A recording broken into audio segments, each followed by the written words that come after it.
पुणे में गणेशोत्सव के पूर्व ही विसर्जन शोभा यात्रा को लेकर गणेश मंडलों की ओर से एक महत्वपूर्ण निर्णय लिया गया है।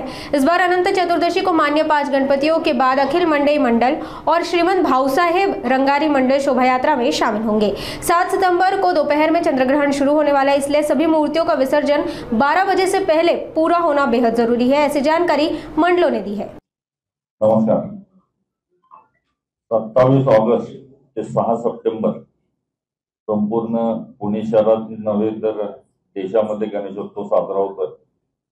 अत्यंत उत्साहाने आणि धार्मिक पद्धतीने हा उत्सव साजरा होत असतो। याही वर्षी तो होईल। सर्व गणेश मंडळ एकत्र येऊन सर्व कार्यकर्ते, प्रशासन असेल, सर्वजण एकत्र येऊन अत्यंत चांगल्या पद्धतीने हा उत्सव साजरा करतात। यंदाचा उत्सव साजरा करत असताना आम्ही महत्वाच्या विषयाकडे येतो। 6 सप्टेंबरला आपल्या गणपतीचं विसर्जन आहे। तुम्ही म्हणताल की गणपती बसायच्या आधीच विसर्जनाची सुरुवात का करताय, पण हा विषय खूप महत्वाचा आहे म्हणून आम्ही आधी सांगतोय। 7 सप्टेंबरला खग्रास चंद्रग्रहण आहे आणि त्याचं खगोलशास्त्र आणि धार्मिक या दोन्ही गोष्टी पाहता आपल्याला त्याच्या बाबतीत विचार करायला लागेल। 7 सप्टेंबरला 12:37 वेद चालू होतात ग्रहणाचे आणि वेद काळामध्ये आपल्या घरातले देव असू किंवा मंदिरातले देव असू, सार्वजनिक गणपती असतील किंवा इतर कुठलाही देव असू, देवता असू, यांच्या मूर्ती ग्रहण काळ संपेपर्यंत झाकण्याची प्रथा आहे। ओलं फडकं करून आपल्या घरातले देव आणि सगळे झाकले जातात आणि ग्रहण काळ पूर्ण झाल्यानंतर त्याची पूजा करून स्वच्छ धुवून तो परत स्थापित केला जातो। तर आपली गेली अनेक वर्ष आपण बघतोय विसर्जन मिरवणूक ही 24 तास 27 तास अशी चालत असते। खूप मोठ्या प्रमाणात त्याच्यामध्ये वेळ जातो। यंदाच्या वर्षी 12 वाजायच्या आत 7 तारखेला विसर्जन मिरवणूक संपवावी म्हणून आम्हाला काही महत्वाचे निर्णय या ठिकाणी घ्यायला लागतात। 12 वाजायच्या आत अशासाठी त्याचं कारण आधीच सांगितलं। 12:37ला वेद चालू होत आहे। प्रत्येक गणपती मंडळाचा गणपती हा आपापल्या मंदिरात ज्या ठिकाणी आपण ठेवतो त्या ठिकाणी ठेवण्याची व्यवस्था प्रत्येक मंडळाच्या अध्यक्षांनी, पदाधिकाऱ्यांनी व कार्यकर्त्यांनी करावी अशी सर्वांचीच भावना आहे आणि त्याच्या मागे धार्मिक कारण सुद्धा आहे।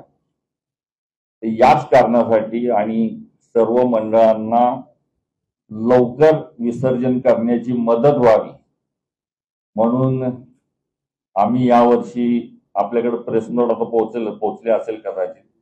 आम्ही यावेळेला असा निर्णय घेतोय, दरवर्षी आम्ही संध्याकाळी 7 वाजता आरती करून निघायच्या तयारीत असतो, परंतु यावर्षी सर्व मंडळांच्या सोयीसाठी, सर्व कार्यकर्त्यांच्या सोयीसाठी, नागरिकांच्या, भाविकांच्या सोयीसाठी आम्ही यावर्षी ज्या ठिकाणाहून गणपतीची मिरवणुकीची सुरुवात होती त्या वर्षाची ही परंपरा आहे।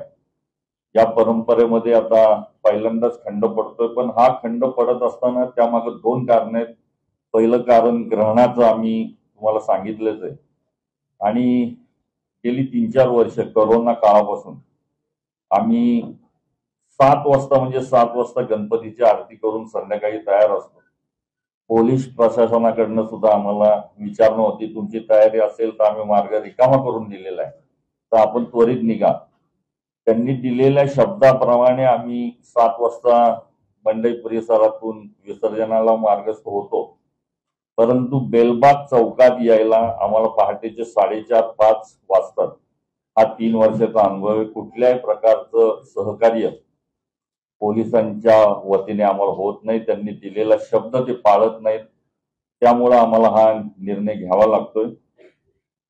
त्याची संख्या कमी करावी, फक्त विसर्जन वेळेत होण्यासाठी। आणि गेली अनेक वर्ष, गेली 3-4 वर्ष मी आता सांगितलं तुम्हाला, अनेक भाविकांचे आम्हाला फोन येतात की आम्ही पहाटेपर्यंत ताटकळत आपल्या गणपतीच्या दर्शनासाठी थांबत असतो, परंतु तुम्हाला खूपच उशीर होतो, त्यामुळे आम्ही लवकर निघण्याच्या तयारीत असतो आणि लवकर घरी जातो. आमचं दुर्दैव आम्हाला दर्शन घेता येत नाही. तर तुम्ही सगळ्यांनी मिळून हा काहीतरी चांगला निर्णय घ्या अशी भाविकांची पण मागणी होती. म्हणून आम्ही हा निर्णय घेतोय. विसर्जन मिरवणूक सुरू झाल्यानंतर 5वा गणपती जेव्हा शेवटचा निघेल टिळक पुतळ्यापासून त्याच्या मागे आम्ही आमची विसर्जन मिरवणूक